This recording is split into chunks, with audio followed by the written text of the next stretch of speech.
नमस्ते दोस्तों, मैं आ गई हूँ आपके पास अपनी प्रेगनेंसी के 13th वीक का अपडेट लेके। तो मेरा 13 वीक ऑलमोस्ट ख़त्म होने वाला है और आज मैं आपको बताऊँगी कि क्या-क्या मेरे अंदर चेंजेस हैं, फिज़िकल चेंजेस क्या हैं, फीलिंग वाइज़ क्या चेंजेस हैं और जो मेडिकल अपॉइंटमेंट्स हैं वो क्या हैं, जो खाना-पीना है मैं कैसे खा रही हूँ, एक्सरसाइज़ और जो भी मेरा रूटीन है, वो मैं आपके साथ शेयर करूँगी। तो सबसे पहले फिजिकल चेंजेस। तो अभी तक मुझ में बेबी बम्प नहीं आया है। आप देख सकते हैं कि ऐसे कुछ नोटिसेबल प्रेगनेंसी नहीं दिख रही है। ये एक अच्छी बात भी है क्योंकि मैं बहुत नॉर्मली फंक्शन कर पा रही हूँ। ऐसे मतलब जो बम्प की वजह से बैरियर्स होते हैं, हम छूटते नहीं ज़्यादा, तो वो प्रॉब्लम्स मुझे नहीं आ रही है। प्लस लोगों को भी अभी पता नहीं है, तो काफ़ी ईज़ी है मेरे मेरे साथ में। दूसरा जो एक फिज़िकल सिम्पटम या चेंज मुझ में है, वो है इचिंग। तो इचिंग मैंने जैसे बताया था कि 12th वीक से ही मुझे स्टार्ट हो गई थी और अभी भी इचिंग है और लेकिन अच्छी बात ये है कि इस वीक के एंड तक इचिंग बहुत कम हो गई है। वीक के बिगिनिंग में तो काफ़ी ज़्यादा बढ़ गई थी और फिर बढ़ती रही, मतलब 2-3 दिन तक तो बढ़ी ही रही। बट मैंने उसके लिए क्या किया, एक तो मैंने कोल्ड शावर्स, मतलब बहुत कोल्ड नहीं, क्योंकि आजकल यहाँ वैसे भी विंटर्स चल रहा है, तो कूल शावर्स मैं कहूँगी वो लिए।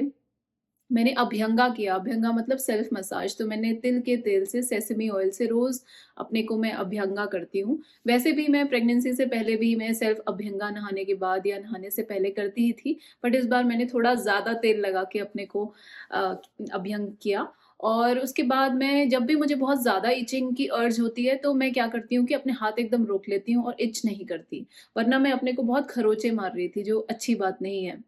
और मैं एक चीज़ और कर रही थी कि जैसे ही इचिंग बहुत ज़्यादा हो गई, तो मैं थोड़ी देर के लिए बाहर, क्योंकि ठंडा है आजकल, तो बाहर बिना स्वेटर के थोड़ा वॉक कर लेती हूँ 5-10 मिनट। तो उससे शायद वो कूल एक स्किन में एक फीलिंग आती है, तो इचिंग थोड़ी देर के लिए वो सेंसेशन चला जाता है।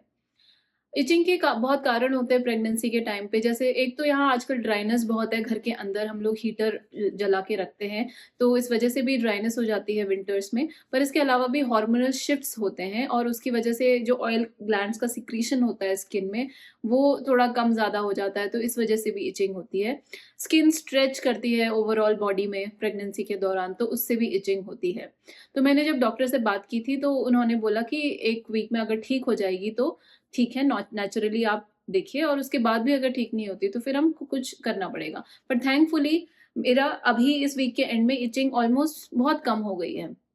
मतलब जैसे जनरल विंटर्स की जो इचिंग होती है, उस तरीके की अब इचिंग है। तो ये थे फिजिकल सिम्पटम्स। इसके बाद डॉक्टर्स और लैब के अपॉइंटमेंट, तो इस वीक मेरा कोई डॉक्टर का अपॉइंटमेंट या कोई लैब अपॉइंटमेंट नहीं रहा। तो फर्स्ट ट्राइमेस्टर में एक्चुअली 4 टू 6 वीक में अपॉइंटमेंट रहते हैं, तो इस वीक मैं फ्री थी। कोई ब्लड टेस्ट नहीं, कोई यूरिन टेस्ट नहीं, कोई डॉक्टर अपॉइंटमेंट नहीं।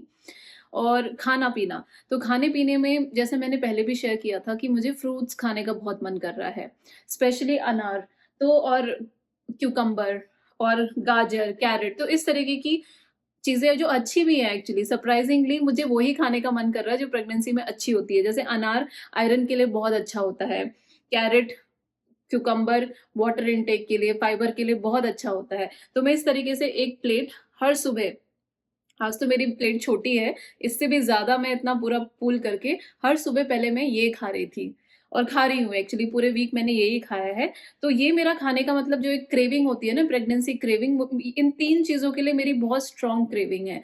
तो सुबह उठते ही पहले मैं एक क्यूकम्बर काटती हूँ, कैरेट काटती हूँ, अनार छीलती हूँ और उसके बाद उसको मैं खाती हूँ। इस तरह से काला नमक मैंने ले लिया है और मैं ऐसे लगा-लगा के कैरेट खाती हूँ। पता नहीं ये कैसी क्रेविंग है, पहले मैं इतना क्यूकम्बर, कैरेट, अनार नहीं खाती थी, पर अब बहुत ज़्यादा। इसके अलावा मेरा जैसे नींबू के साथ जो ऑब्सेशन था वो अभी भी चालू है, तो मैं लेमनेड बिना शुगर फ्री, बिना चीनी डाले, नमक और नींबू डाल के नींबू पानी पीती हूँ सुबह। दिन में भी जितने बार मन करता है तो मैं और पी लेती हूँ। ये कोकोनट वाटर है, इसे पीती हूँ क्योंकि इससे भी पी के मतलब थोड़ा हाइड्रेशन बढ़ता है। तो इस तरीके से मैं ज़्यादातर फ्रेश फ्रूट्स ही खाने की मेरी इच्छा भी हो रही है और कहते हैं कि वो सब अच्छा भी है। ऑल्दो मैं चाहती हूँ कि मेरे को जेस्टेशनल डायबिटीज़ ना हो जाके, तो इतने फ्रूट्स खा के कभी-कभी शुगर बढ़ जाता है। तो मैं कोशिश करती हूँ कि मॉडरेट रखूँ, तो दिन में जैसे 1 या 2 फ्रूट से ज़्यादा ना खाऊँ, स्पेशली अगर वो मीठे फ्रूट्स हैं। तो ये मेरा डाइट का चल रहा है। और जो खाने की क्रेविंग है, पके हुए खाने की क्रेविंग, अगेन मुझे मन नहीं करता। कुक्ड फूड जैसे करीज़ हैं, ये सब खाने का मन नहीं करता।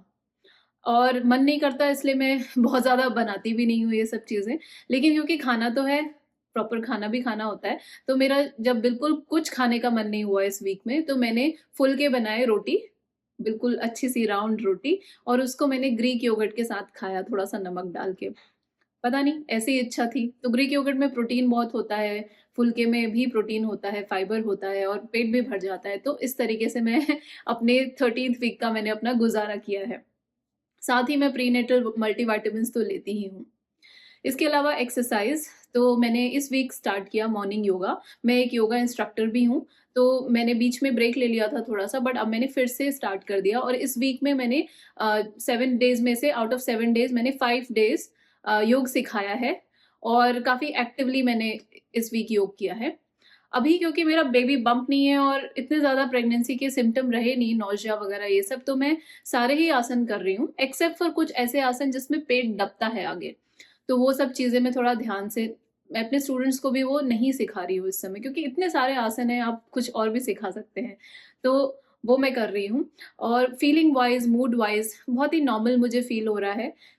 इस पूरी प्रेगनेंसी में मैंने डिसाइड किया था कि भले ही मेरा इमोशनल जो लेवल होगा वो ऊपर-नीचे जाएगा हार्मोन की वज़ह से, बट मैं फिर भी अपने आस-पास के किसी भी लोगों को, अपने हस्बैंड को, फैमिली को, फ्रेंड्स को परेशान नहीं करूँगी इमोशंस की वज़ह से।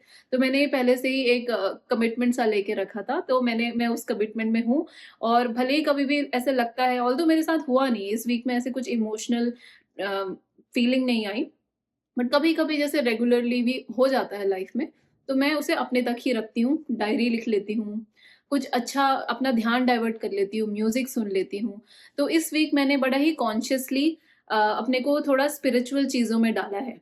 जैसे कि मैं प्रवचन सुनती हूँ यूट्यूब पे, मैंने एक प्लेलिस्ट बनाई हुई है म्यूज़िक की, भजन की, क्लासिकल म्यूज़िक की, तो वो मैं सुनती हूँ। अगर आपको मेरी क्लासिकल म्यूज़िक की प्लेलिस्ट चाहिए तो आप मुझे कमेंट कीजिए, मैं आपके साथ वो शेयर कर दूँगी।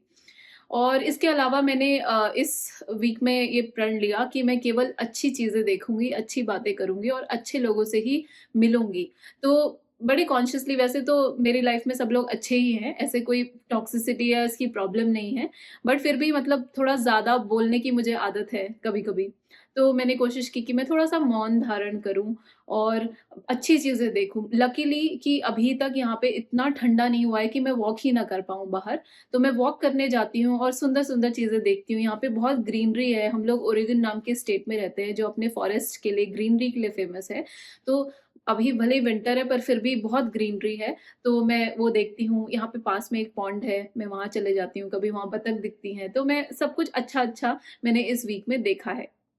तो दोस्तों, आपको पता तो चल ही गया होगा कि वीक 13 काफ़ी स्मूथ गया है और ऐसे ही मेरा फर्स्ट ट्राइमेस्टर अब फिनिश हो ही गया है लगभग। तो कुछ लोग बोलते हैं 12th वीक, कुछ लोग बोलते हैं 13th वीक। सिंस ये 13 वीक है, तो सबके हिसाब से मेरा फर्स्ट ट्राइमेस्टर ऑलमोस्ट फिनिश हो चुका है। तो ये था मेरी प्रेगनेंसी के 13th वीक का अपडेट। 14th वीक का अपडेट लेके आपसे मैं फिर से मिलूँगी। नमस्ते।